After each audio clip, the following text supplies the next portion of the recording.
Victor Wembanyama at LeBron James, yan ang ating pag-uusapan. Final seconds. Bryant for the win. Bang! Ito naman ang sinabi ni Anthony Davis matapos ang naging panalo nila sa San Antonio Spurs. Nang malaman nga daw nila na hindi makakapaglaro si LeBron James, ay lahat nga daw ng kanilang mga players ay nag-step up.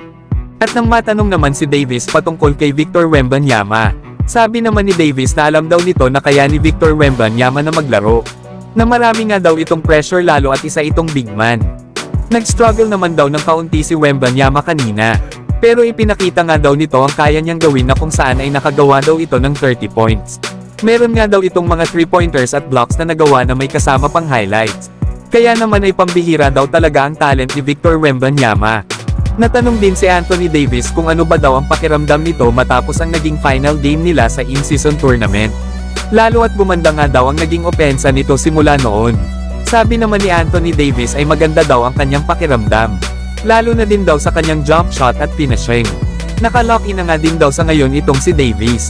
Na dahil nga daw sa championship game nila sa in-season tournament ay bumalik na daw si Davis sa kung sino daw talaga siya. At kung papaano din daw ito maglaro. Yan nga mga idol ang mga sinabi ni Anthony Davis matapos ang pagkapanalo nila sa San Antonio Spurs. Na ibang-iba na nga ang laro nito kesa sa mga unang game nila sa regular season.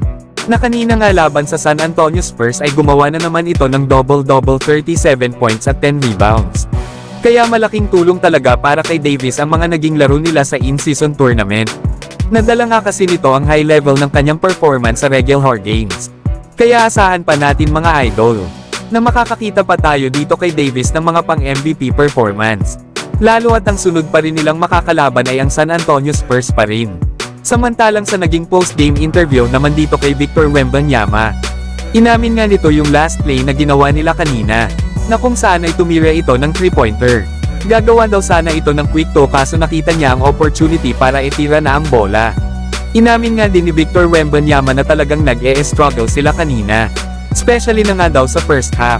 Sinabi nga rin ito na hindi pa talaga ganun kasolid ang kanilang kupunan. Na isa pa nga rin silang young team na patuloy pa nag-e-improve. Pinipilit nga din daw nila kanina na mapantayan ang energy ng Los Angeles Lakers lalo na sa face down ng laro at sa kanilang depensa. Sabi din ni Victor Wembanyama, na bagamat nakagawa ito ng 30 points, 13 rebounds at 6 blocks, ay ang focus lang daw talaga nito sa ngayon ay ang kunin ng mga rebounds para sa kanyang kupunan. Na sa ngayon daw ay hindi niya pa binibigyan ng value ang nagawa niya kanina at patuloy pa rin daw ito sa pag-improve. Yan nga mga idol ang mga sinabi ni Victor Wembanyama, na aminado nga ito na hindi pa talaga nila kaya sumabay sa mas malalakas na team.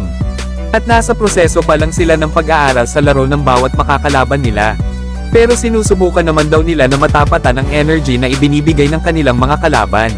Kaya maganda na rin na nakakaharap ni Victor Wembanyama ang mga katulad ni Anthony Davis. Para naman mas nadadagdagan pa ang kanyang experience sa mga elite na sentro sa NBA. Na sa next game nga ng dalawang kupunan, ay panigurado na maglalaro na itong si LeBron James para sa Los Angeles Lakers. Kaya mapapalaban talaga dito ng husto itong si Victor Wembanyama.